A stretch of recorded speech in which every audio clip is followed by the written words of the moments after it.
Hello and welcome to Moderate Fantasy Violence, a podcast about pop culture and the world around it.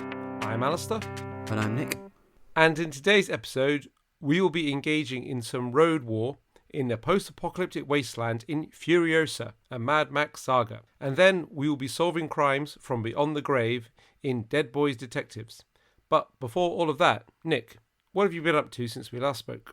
Well, for the last couple of months, I've been watching almost the first two seasons of Welcome to Wrexham, the documentary / possibly reality show about Ryan Reynolds and Rob McElhenney buying the Welsh football club Wrexham. Yeah, I don't quite know why we decided to start watching this. Maybe we just missed Ted Lasso and thought this might be a suitable replacement. I've heard a few people say it was enjoyable. I was kind of interested in how exactly it would approach its subject matter. So yes, I've now watched nearly 30 episodes, so yeah, seem to be enjoying it. It's in some ways an odd show in that it's clearly trying very hard to do actual journalism. Like, I'm not an expert in who the good documentary crews are, but I gather he's hired quite a good one.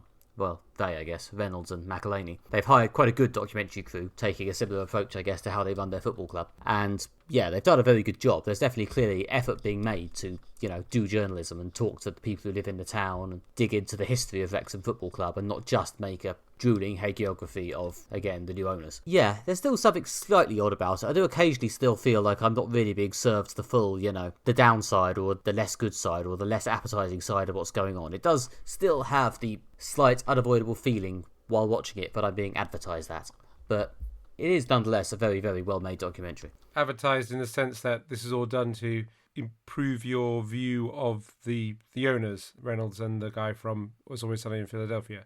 In that sense, it's all done to make them look like the sort of nice, whimsical people who would buy a non-league British football club just to do something nice for the little people, that sort of thing. No, I think it's slightly broader than that, but it's less propaganda for them personally and more propaganda for Wrexham Football Club as a whole. Like, there are some episodes which they're barely even in. I think there are a couple where they don't appear at all. There is a lot of effort to, put the focus on the players and the executives and everybody, from the people who do the physiotherapy to the people who run the disability scheme to the bloke who owns the pub just outside the stadium. There is an attempt to do a sort of broad spectrum documentary about Wrexham, not just a saviour story about how Ryan Reynolds and Rob McElhenney descended on this struggling town and saved it from oblivion. You just slightly feel that there's a certain amount of upside being looked for. But yeah, nonetheless, as I say, they've hired people who I think are quite capable journalists. There's just a slight lingering feeling that it's always ultimately going to side with Wrexham and the inspiring story of Wrexham. Yeah, I guess that's kind of in the nature of the show, I suppose. British people do love a heartwarming underdog story. It's both kind of an inspiring story about a down-and-out team bouncing back, a la Ted Lasso, but also a documentary about a real football club and real people in real lives. So the heartwarming underdog story can't be the whole truth because it is a story. Well, yeah, and obviously there's a narrative being put together here, which is obviously, again, they're good enough to know they've got to make a story that's actually compelling, so it can't just be, and then Wrexham won again, everything went perfectly. And obviously, they are telling the story of actual real life. The joy of sport, I guess, is that, sometimes the results just don't go your way for whatever reason. No matter how many expensive players Reynolds and McElhenney buy, they can't guarantee they're going to win every game.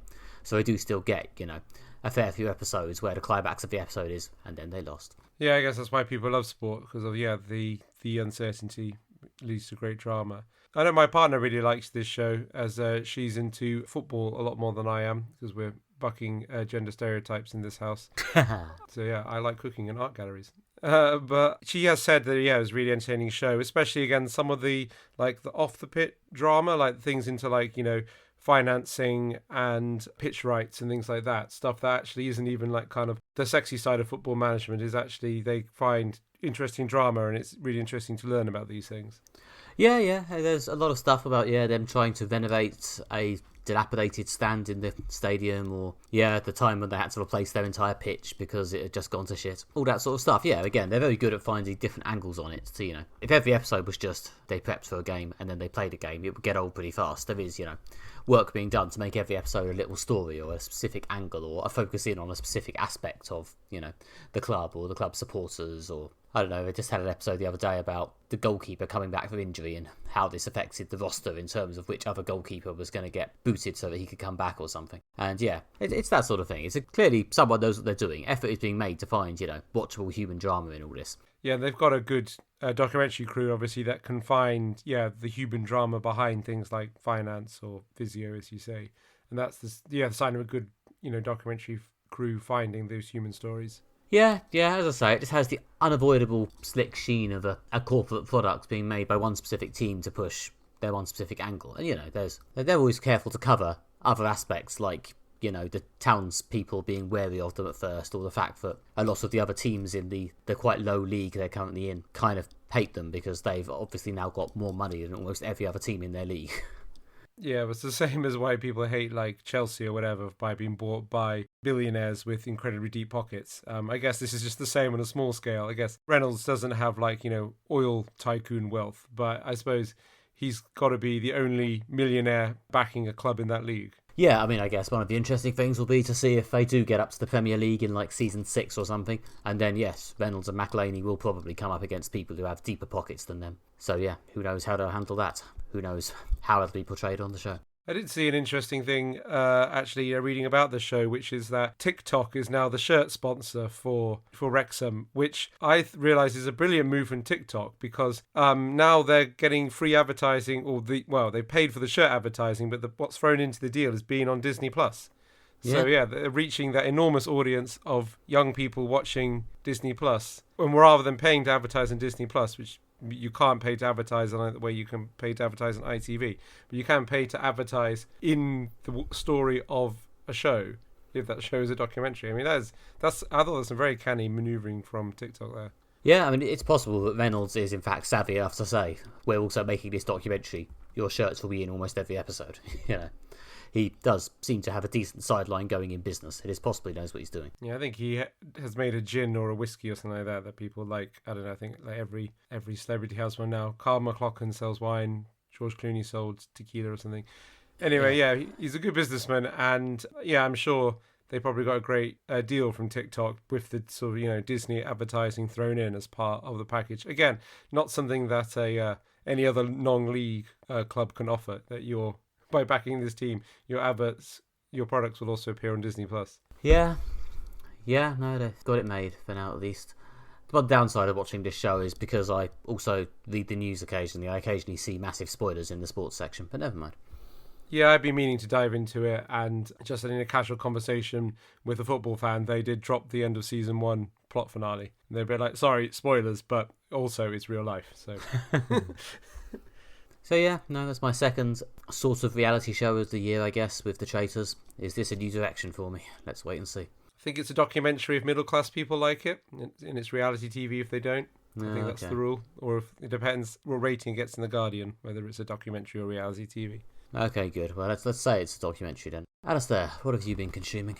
So I've been diving into something that I've wanted to watch for quite a long time, and recently got around to, partly because my DVD player broke, and it took me a while to get a new one because everything's on streaming. But yes, I've been watching Ghost in the Shell Standalone Complex.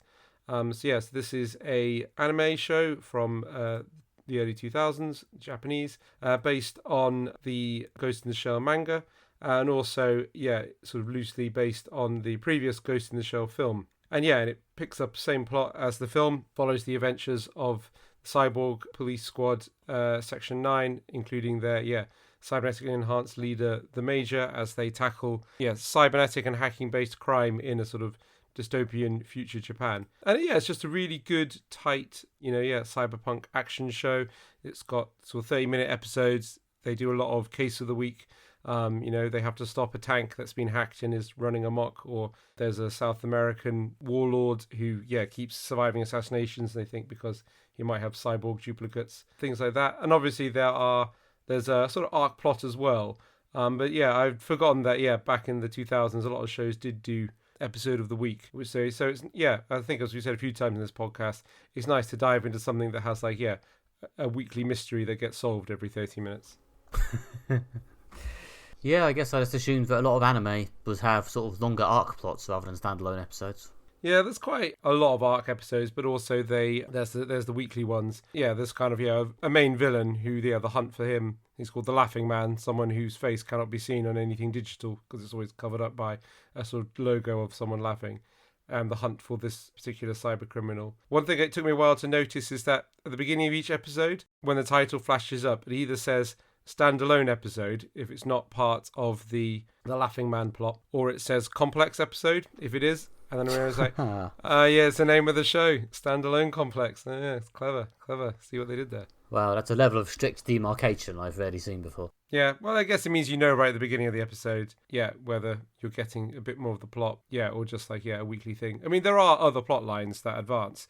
I think it's mainly just the ones with this villain. Similar to, a lot of shows that did, weekly adventures from, Buffy to the X-Files. You get a bit of characterization in each episode. Sometimes they zoom in to focus on one member of Section 9 to kind of build up the backstory, or they dig into the Major's childhood. So they do, obviously, the arc plot is mainly the character development, and as you find more about the characters, and they are sort of a good squad. It's quite likable, as well as their kind of really silly little tanks, the Tashkomas, who have kind of like high-pitched voices and sort of bizarre childlike personalities, just adding some humour in the mix. Yeah, I have never seen anything in the Ghost in the Shell franchise, I don't think. For some reason, I always thought it was quite serious business. Yeah, it is generally quite serious business. The film, which I really love, the original film from the late 90s, the one The Matrix, like, mercilessly ripped off, is really, really good. The one from 2017, the live-action one with Scarlett Johansson, is not very good. The film is quite serious business, and the TV show is generally quite serious crime and cyberpunk show. But it is like shot through with these moments of humour. It's something I've noticed quite a lot about Japanese and entertainment from the Far East, which is they go in for tonal shifts a lot more. Neon Genesis Evangelion, that I talked about previously in this podcast, had a similar thing.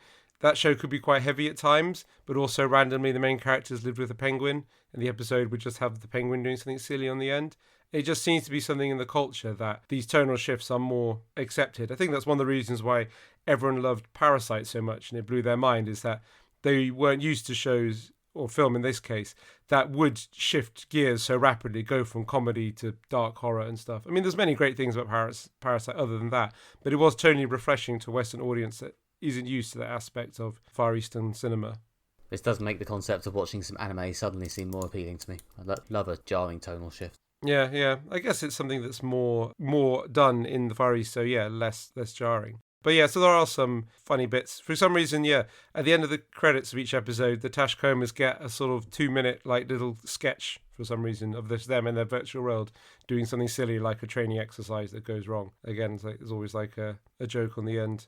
I guess that picks you up if something really depressing just happened. Yeah. Did you cover something with a very similar name to this before? I can't remember. Did I discuss the original Ghost in the Shell? I'm kind of working my way through some of the great anime shows, especially the science fiction ones. It's a big area of culture that I'm actually not as hot on as I should be, and I feel there's a lot of great anime and stuff that I've not dived into. Yeah, and loads of it's on Netflix. I've watched my way through Neon Genesis Evangelion, doing Ghost in the Shell now. I'm going to do probably Cowboy Bebop, again, the original, not the Netflix remake. That's on Netflix as well. I do remember discussing this podcast at length, Neon Genesis Evangelion, in the recommendation section. So, according to our amazing website, in 2020, you discussed Ghost in the Shell SAC 2045 in the recommendations section. Oh, yeah, the Netflix continuation. Oh, yeah, I forgot about that. That wasn't very good. Okay. But I, for some reason, watched both seasons of it and the film they made. Presumably the SAC stands for Standalone Complex, so we're in quite similarly named territory here. Yeah, they picked it up. So it's for some reason the franchise keeps spawning like sub-varieties with new names. So there's Ghost in the Shell, then there's TV show Ghost in the Shell Standalone Complex. Then they did this new version, which was SOC, standing for Standalone Complex, like 2045, just put a number on the end. Then there's also a film in that chronology called SOC 2045 Sustainable War. There's a film in the original chronology that's called Solid State Society. They're all just kind of cool words put together. But the SOC was, I think that was Netflix doing a new show. But that one, rather than using, I guess, the traditional Japanese hand-drawn animation, they used CGI animation. But again, picking up the same characters, based on the manga. Again, they moved the plot forward to like there was now set during a big war in the future. That's kind of the more recent version of it. Though it was kind of quite poorly reviewed, and they did 2 seasons, and that was it. Though there were a couple of good episodes. I did watch the whole thing. Okay, I'm glad that wasn't just masochism. No, I guess I do like my cyberpunk media. I did just see actually on Twitter the other day that I think they are making a new Ghost in the Shell standalone complex anime, or it might not be a standalone complex one, but they are doing a new anime TV show in the Ghost in the Shell universe. It's scheduled to come out in 2026. So that's cool. It's still life in the franchise. They still want to make new iterations of it. Yeah, but this one from like the early to mid aughts is pretty good. I watched a few episodes at university. My university housemate had it on DVD, and we watched a couple of episodes together. That was like my intro to the franchise, and I've been meaning to go back and watch the whole thing from start to finish ever since. And now I'm doing it, and I can really recommend it. If you like your kind of badass cyberpunk adventures, kind of high speed chases, bionics flipping through the air, intercepting bullets, chasing people down. It's pretty cool. Got a lot of flair. Okay, so go back and watch the original film first. Yeah, if you're diving into this, start with the original film from the late 90s, yeah. Yeah, and that film is also more of a standalone sort of story. It's kind of a complete thing in its own right. That's a very good place to start. Yeah, had we continued the tag team recommendations for a long period of time, it would have definitely come up in the something to recommend to you. It's very good, very influential, considering the influence it had on The Matrix and other things. I'll add that to the eternal list. Yeah. But I can recommend this. The show is completely in love with how badass and amazing its main character is, the Major, which is kind of cool. There's even a little song about how great she is in the end credits. But I guess if you can't love your main character, what can you do? But it is entertaining. It is a cyberpunk classic. Yeah, I'm glad to finally getting around to watching it. Okay, and first up, it's Furiosa, a Mad Max saga. This is a direct prequel to Fury Road, the previous widely acclaimed Mad Max film from, I think, about 8 or 9 years ago now. And yes, this is, of course, the story of Furiosa, the character played by Charlize Theron in that original film, and mostly played by Anya Taylor-Joy here. And yep, this film starts from more or less the beginning of Furiosa's life, or at least from her as a quite small child, until she is taken against her will into the wasteland army of Dementus and Immortan Joe, and leading all the way up to her appearance in Fury Road. So yep, we have both seen this latest film. Alistair, what did you think of this? Yeah, it was very entertaining. It's absolutely stunning to look at. Yeah, they kind of got these beautiful shots of this, dead wasteland where they filmed it in somewhere in the Australian outback. Yeah, really stunning. It's really exciting film. There's a lot of great car chases and action scenes and people hanging off like speeding vehicles and things like that. And I believe a lot of it was actually shot with actual people hanging off vehicles. And yeah, it's a great roller coaster of a film. I mean, it's an unfair comparison, I think, on some levels, but it didn't have the magic that Fury Road had. Partly because Fury Road was such a surprise. I mean, another Mad Max film, I think people expected it to be good, had the original director back, or at least entertaining. They didn't expect it to be possibly one of the best films of the 2010s. Real surprise, like, wow, this franchise continuation is actually transcendently brilliant. But it's a bit harsh to say this film is not as good as the phenomenally good predecessor, because that's just a very high standard. Most other things don't come up to Fury Road, and also aren't as entertaining and as fun as this. Yeah, beautifully shot, amazing action scenes, well made production design, everything firing on all cylinders, much like a giant war rig. Might come into some of the details about the things I liked about it, but overall, I thought this was good. Yeah, I thought this was pretty good. It was definitely enjoyable. It definitely had all its energy. I felt like, I liked the action scenes. I liked the parts that sort of chugged along at high speed and just let us enjoy the cool visuals and the big silly concepts. I felt like occasionally they tried to actually do meaningful characterization or world building, and that's not really what I'm in Mad Max Land for, or at least, the post-Fury Road version of Mad Max Land. I can't pretend to have seen any of the old Mad Max films. But yeah, I felt like it perhaps felt a bit... I perhaps unwisely came into this vaguely looking for a reason to care beyond, this character from Fury Road. I didn't feel like it entirely gave me one. I felt like the character... to be honest, the only character who really had any characterization was Furiosa. Everyone else was a bit one note. And yeah, it works fine. It's good enough for the action scenes. It's enjoyable. It just suffers a bit, I think, from the prequel syndrome, but I'm not sure sometimes what the reason to watch this is, other than to, see how Furiosa got to the beginning of the next film, which isn't, in my opinion, quite enough by itself. But if you just want to see some cool action scenes, then it's definitely got those. Yeah, it's got that prequel problems of things like, here's the origin of the war rig. Here's the origin of how, the Baby Eater got in charge of Gastown, things like that. It's kind of setting things up that we already know about. I feel that they're aware enough of the problems that prequels have, this kind of lack of tension that we know where it's going, and does address that by mainly introducing a new villain, Chris Hemsworth's character, Dementus, you don't know what happens to him because he's not in Fury Road. So the main tension is what happened to this guy, what's their relationship, really anything could happen there. And that does work well, partly because Chris Hemsworth does villain really good. He can do menacing, but he can also do pompous and arrogant and slightly silly, like the best villains are, kind of a bit camp, a bit silly, but also, yeah, scary at times. And there's a few other things thrown in that makes it a bit different. The dynamic of this one is it's a revenge film. It's a slightly different dynamic to Fury Road, which is very much an escape and a chase film. Yeah, so I feel they are engaging with that. This is a prequel. We need to find ways to make it interesting.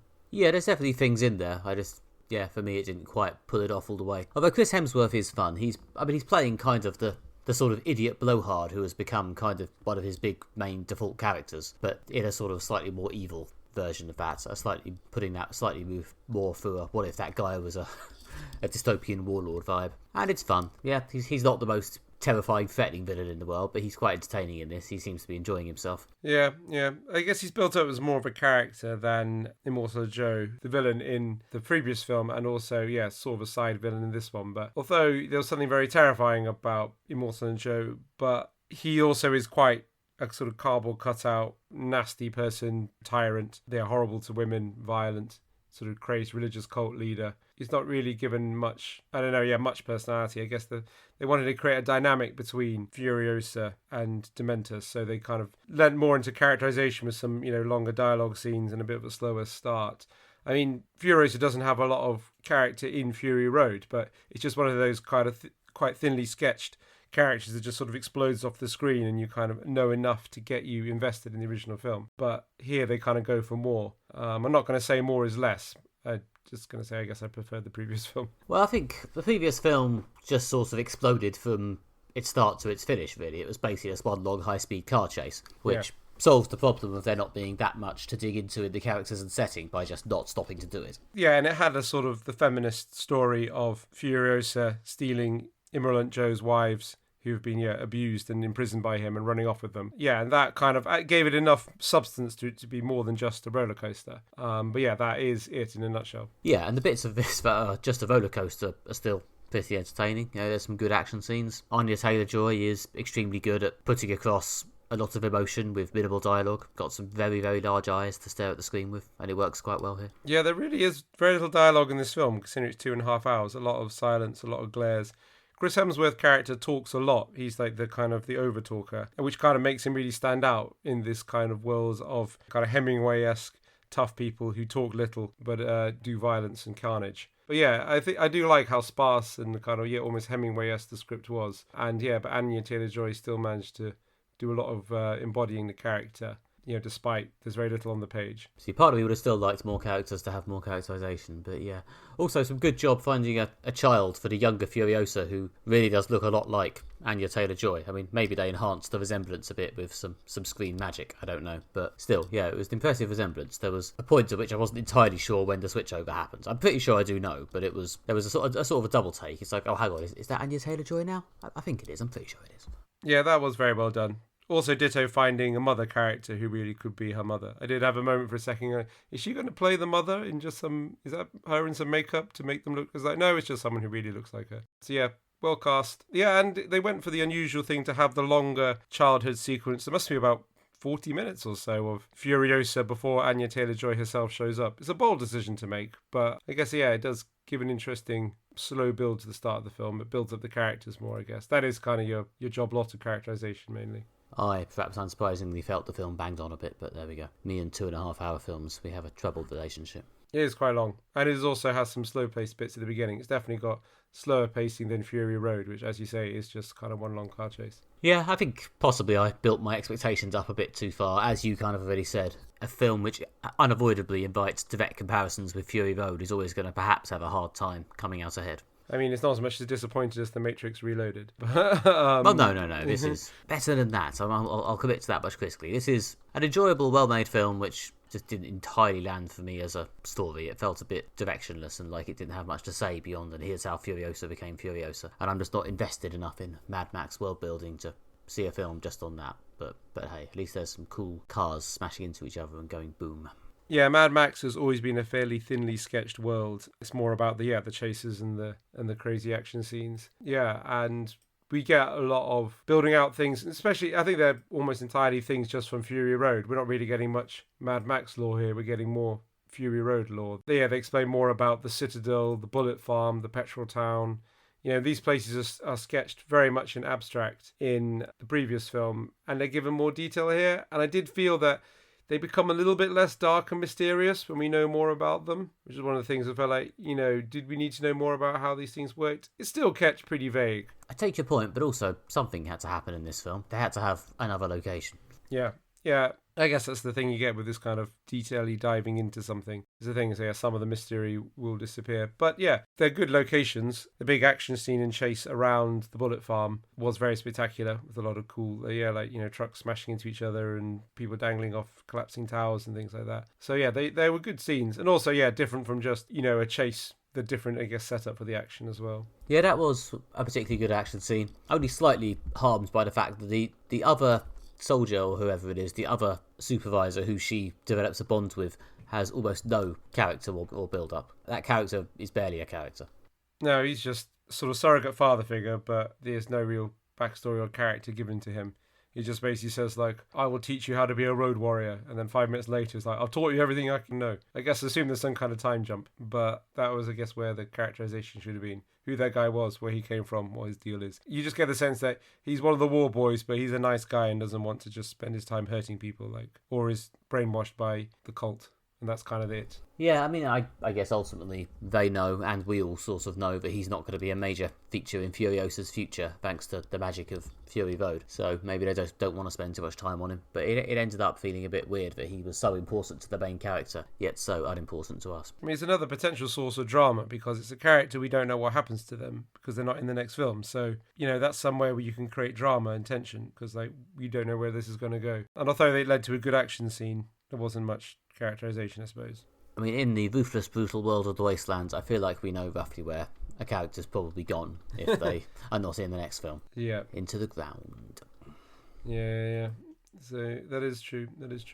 I also enjoyed finding out that Furiosa's name actually is Furiosa. You sort of might have assumed it was a nickname or a self-given moniker that she took because she's just so furious. But no. She was just called that, and it was just hardcore nominative determinism. Yeah.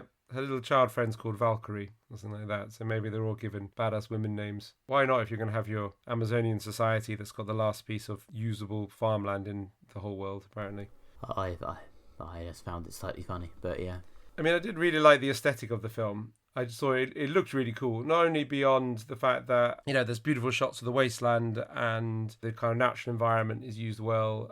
But yeah, just the whole aesthetic running through the whole thing. It's a sort of diesel punk world where it's a sort of dystopian future or post-apocalyptic future, but where, everything's run by kind of diesel technology. The most important places in the world are, an absolutely gigantic petrol refinery, these kind of enormous trucks they build that are covered in spikes with weapons, including one that spins around with these huge wrecking balls on the end, and there's a giant digger just for crushing other trucks that go past. There's a monster truck at one point, and it's kind of this diesel powered nightmare world of huge war machines. They kind of look phenomenal, and everything's well designed. I really like the earlier version of the war rig that's everything's chrome and shiny and silver.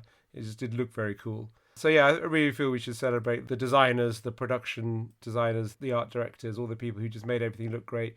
All the little costumes and stuff. Again, part of the diesel punk world, everything kind of looks grimy and it's got oil on it and things like that. Yeah, there's a kind of real aesthetic running through the whole thing, creating a feel that this is kind of a real place, even though it's thinly sketched, but it's kind of also got this sort of bizarrely warped logic where everything's based around giant trucks. Oh yeah, no, the aesthetic is great. Yeah, the sheer look of it and just, the enjoyment of seeing what's going to happen next, or the bits where the war boys just dive out of nowhere off the top of a wall or something and just try to work out what's going to happen next. That's fun. That's good. It all just looks amazing. And also, we must give a shout out to possibly my favourite vehicle was the bizarre stretch Volkswagen camper van thing that just comes lurching out of the bullet farm at one point, shooting at them and then crashes into a ditch. But yeah, I just thought someone came up with a kind of armoured stretch version of the Volkswagen camper van. That was just that could have just been any vehicle, but it had to look that weird. So yeah, that was good.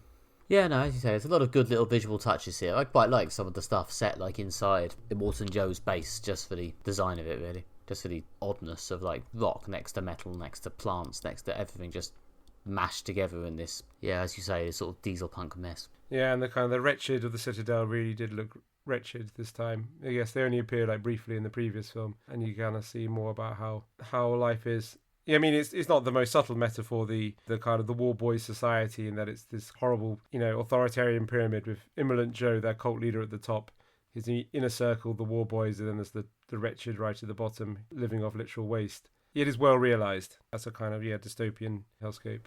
Yeah, no, it's gorgeous. Yeah, I'm not fully down on Mad Max films or anything. Would watch more films set in this world. Yeah, hopefully they don't go and make a gazillion of them or some like massive TV show, because what people like about this is the attention to detail and all the way it's realised. The fact that like George Miller does that kind of old school Hollywood thing of having like huge amounts of production design and art design. I mean, we've talked on this podcast before about how a lot of Marvel stuff does look like it's filmed in a car park, and the kind of aesthetic is fairly bland and things are done for sometimes not very much money. I mean, I don't mean to pick on Marvel. Lots of franchises over rely on kind of cheap production design and fairly straightforward stuff. I mean, that's why people really love the Marvel ones like Black Panther, that has a very distinctive visual identity and production design to it, or even Doctor Strange, where it's got like, again, it looks cool and interesting. And every so often, a film comes along that people are like, oh yeah, that's got great visuals, real sense of visual flair to it. But that's what people are like here. So I don't think we want like just some generic Mad Max TV show where he just drives around solving a crime each week or something like that. People want like this partly because they like Fury Road, but they like this because of the way that every little thing is well realized with that kind of old school production Hollywood approach, like Lawrence of Arabia with diesel trucks. I mean, it's taken them the best part of a decade to make this, so I feel like you're safe from them suddenly deciding to make a weekly TV show. But changing it to making it cheaper and not look as good. Because I don't think it's people are really gagging for Mad Max. People like the franchise, but that's not what people are super invested in. Where with Marvel, people are very invested in the characters. And obviously, especially like the big DC characters, Batman and Superman, people do, really invest in the characters. I don't think that's the same to be said for Mad Max, but people do like these films because of what they're doing that's different. That said, the Batman did have a great visual style to it as well, actually. I mean, I think, it's again, the issue is the confusion some studio executives seem to have between people like this because it's got these characters in it and people like this because it's good. A confusion which is always best seen when they try and make a stupid cash-in sequel to something that people only liked because it was good, and then no one goes. Yeah. See also A Quiet Place. Yeah. I bet that's now got a third one, so I guess someone went. Yeah, that's true. But yeah, I feel that's the appeal here is very much rooted in how much people like Fury Road, how much people like this kind of old school Hollywood approach of having, like 100 actual trucks in a big battle scene, or like, and the real attention to kind of aesthetic design and things like that. It's not very replicable. Yeah. But why not worry about whether they can repeat it or not? I'd say go see this now. It's really entertaining. It's probably one of the better things that'll be around for a while. So yeah, certainly if you want to, pay your money and see something that really uses the huge visual scope of the giant cinema screen to do something that looks very impressive. I am not quite as mega sold on it as Alistair is, but I do agree that if you want to see this, it may be worth considering jumping out to the cinema because yes, the gorgeous visuals of this do look very good on the big screen.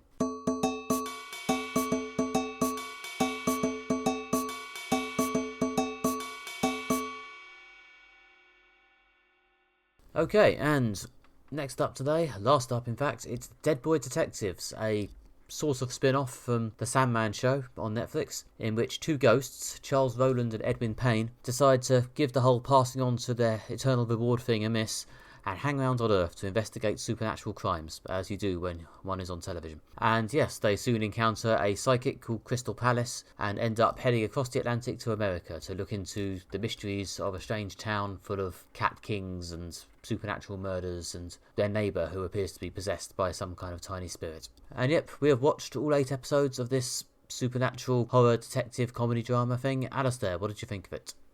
So my overall take is good but not great, in that I enjoyed it and it was entertaining. It's a nice little detective show.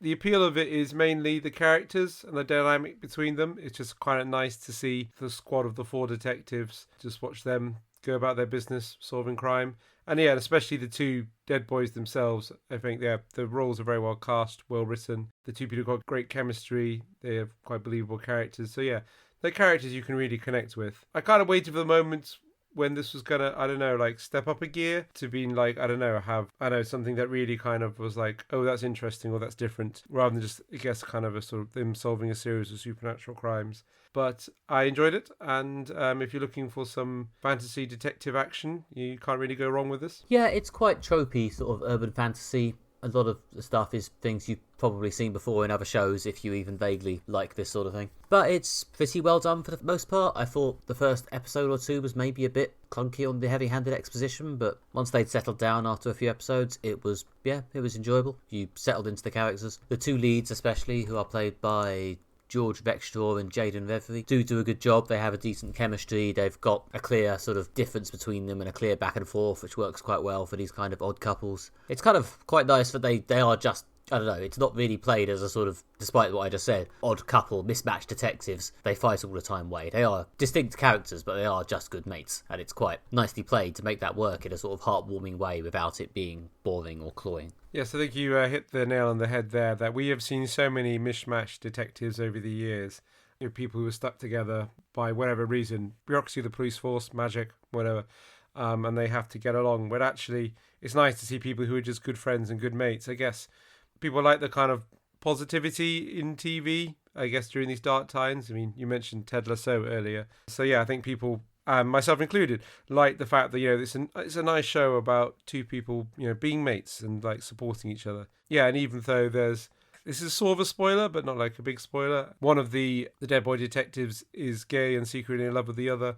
And the moment when he tells him, the other guy is basically like, you know, really just nice about it. And he's like, basically, I'm straight, but, you know, you're still my best mate, and, you know, we're still great friends. And it's just done in a really sweet, nice way. So it is a nice relationship to get invested in, this friendship. Yes. I obviously must now specify that when I said I like that they're good friends, I don't necessarily mean that I disapprove of the turn towards one of them having a crush on the other. It's just, yes, it's the positivity of it. It's, as Alistair says, it's the wholesomeness of their friendship, which is quite nicely done to be pleasant and uplifting to watch without removing all drama. Yeah, and also I like the way that their kind of characters are sketched through like kind of everything, their aesthetic and things like that. The older one, and then the one who's been dead longer, is from the sort of Edwardian era and wears a sort of Edwardian school uniform, and then there's one who sort of died in the 70s who has like a mod jacket and things like that. Yeah, and I just kind of like, you know, you can kind of see the characters through, like, you know, yeah, things like their dialogue, their costuming, things like that. But also they do look like a team, in the sense they're both sort of well tailored, and there's just something about the cut of their clothes that, despite they're different, they kind of look like almost like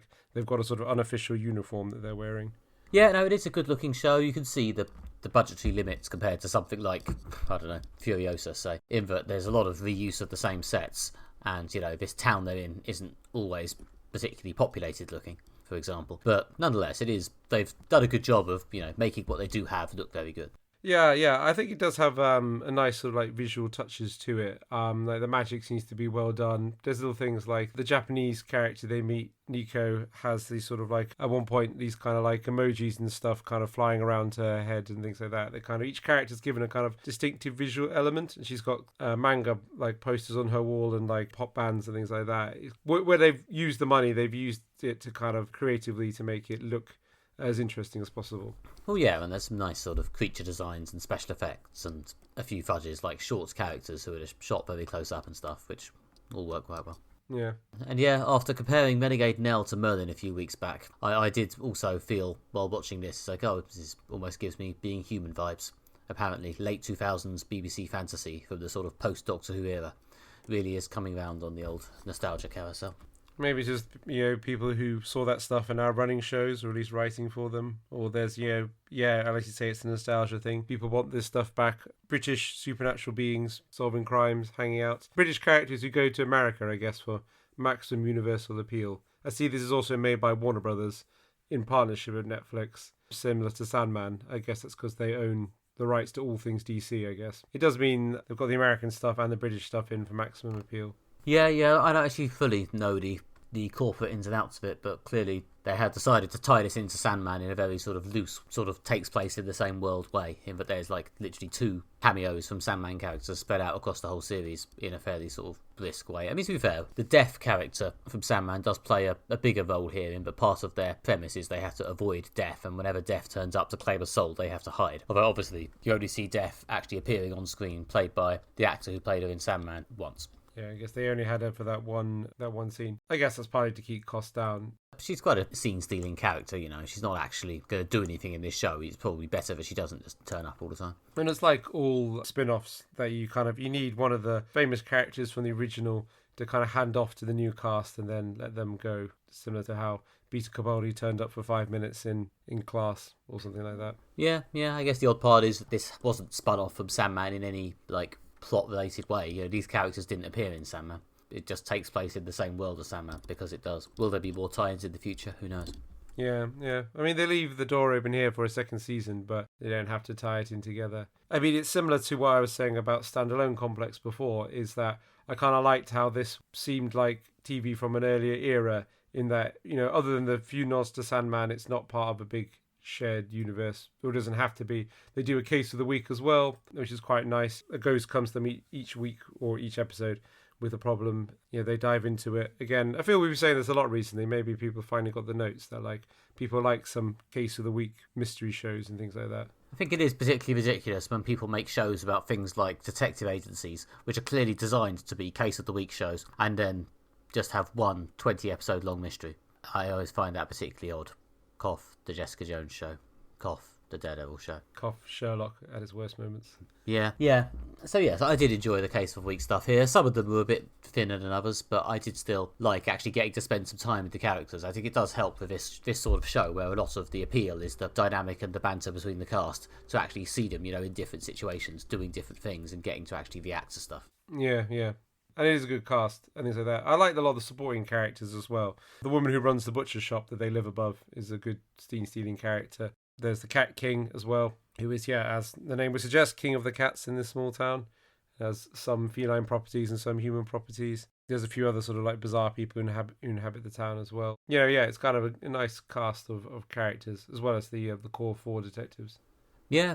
Although, I know this is just what happens when you watch, you know, American television. But the main characters mostly being teenagers and people constantly referencing in dialogue how young they were to be doing this or whatever did draw particular attention to the fact that all the teenagers were definitely played by 20-somethings for the most part. Yeah. They're not particularly baby-faced 20-somethings as well. Yeah, it's just an American TV thing, as you say. I mean, it is what it is, yeah. You watch an American TV show about teenagers, you just assume they're all going to be in their mid-20s. But, yeah, it is. Every so often, the butcher character whose shop they live above, who's meant to be the sort of token adult in this situation, occasionally makes some reference to how young they are to be doing this sort of thing, and how shouldn't you kids be in school? It's like, really? It looks like it's time they got a job, to be honest. But, yeah. I would generally like to see actually a show about like 17, 18-year-olds, all cast with 17, 18-year-olds in it. I don't know if there's something that basically 18-year-olds are too immature for like starring in long-term TV shows. These things have happened. I mean, wasn't Skins famously cast with actual teenagers back in the day? Yeah, I believe so, yeah. I mean, I think Millie Gibson was 18 when she filmed a lot of her Doctor Who episodes, you know. These things happen. Yeah, it does happen, yeah. I suppose you're right, yeah. But it's just one of the truisms of TV. You just have to go with it, I suppose. But yeah, I mean, I could believe that all the main characters, including, the butcher, the token serious adult, I could believe they're all basically the same age. Yeah, that was a bit odd. Obviously, they're all kind of dressed down. Well, some more than others, but still. But yeah, anyway, ultimately, it is what it is. You either accept it or you don't. And since I was committed to watching all 8 episodes for the podcast, I chose to accept it. It was fine. It was fun. People just grew up faster in the past. I don't know. It was a hard time, the Edwardian time. It ages you. Yeah, it's good. It builds to a fairly dramatic final episode. Yeah, they've got various layers of villains. There's this kind of witch steals children and eats them. Who's another villain, as well as obviously them being on the run from the afterlife authorities who are trying to move them off this mortal plane. It's well done as a show. Yeah, they do a decent job of building up a sort of background network of goodies and baddies and sub-baddies, and without even drawing too heavily on Sandman or anything. Just a bunch of new characters. And yeah, it does mean it all comes together in a fairly cathartic way in the final couple of episodes. It's a decent season of TV. And also, if it does get cancelled, like things on Netflix often are, yes, there is some blatant setup for a second season, but it does more or less resolve a lot of its stuff. It does, feel like you've had a complete experience. Yeah, the case is all wrapped up and things like that. It could be fine just to leave it where it is. So yeah, which is also refreshing in itself. There's not just like so much just kind of like setting up something that's going to happen in the future, which I did actually feel. I mean, Sandman has some good bits in it, and I really enjoyed it as a show, but it did feel very much like introducing this world and the characters and things like that. I mean, there's a lot of plot for them to get through and a complicated, intricate world to go, but yeah, it did feel more like we were being shown the beginning of something rather than a complete thing. So this was good. Well, yeah, I mean, Sandman's quite a novelistic story. It is what it is. That is a reasonable adaptation of the comic. It is basically a bunch of chapters of the same story. Yeah, we've got more of that coming soon anyway. And this was a nice appetite whetter for Sandman as well. It's true. I'm assuming maybe a deliberate bit of timing to shove this out quickly now and remind us how much we enjoyed Sandman. Yeah. So yeah, that's something else for us to revisit on this podcast. Yeah, I'm excited for that now that I feel like I know more about what the deal is following being introduced in the first season. So yeah, my anticipation is higher this time. Yeah, no, I'm interested to see how they adapt the stories that it sounds like they're going to adapt. I will stay tuned. That's all we have time for. If you have enjoyed this episode of Moderate Fantasy Violence, then please leave us a review to help other people find out about the show. Then you can visit our website, moderatefantasyviolence.com, where you can hear other episodes of the podcast, listen to bonus audio clips, and read short written pieces by Nick and myself. Or you can follow us on social media to get the latest short form updates. We're on Twitter, we're on Facebook as Moderate Fantasy Violence or MFV Podcast, so give us a look. I believe we're also now on Blue Sky if you've taken to that refuge. And you could also follow me on many of the same platforms. I'm also on Instagram. Just search Nick Bryan and the little red cartoon should pop up. And if you happen to be listening to this literally within about 4 hours of it being released, then you can still back my newest comics Kickstarter for the collected letters of Courier Z. I imagine the odds of that are actually quite low, but if you have really jumped on the episode, you could still go and do that, and please do. It's a really good comic. Yes, I've backed, and I'm looking forward to reading it, so you should too. And you can also find more from me on Twitter, Instagram, and Blue Sky by searching for Alistair Ball, or you can find more of my writing at redtrainblog.com, or find my theatre reviews at everythingtheatre.com. You can also join us here next time, where we will be returning to Muslim feminist punk band in the second season of We Are Lady Parts, and also returning to the gritty streets in the second and final volume of crime comic Newburn. Join us next time for both of those. Until then, goodbye. Bye.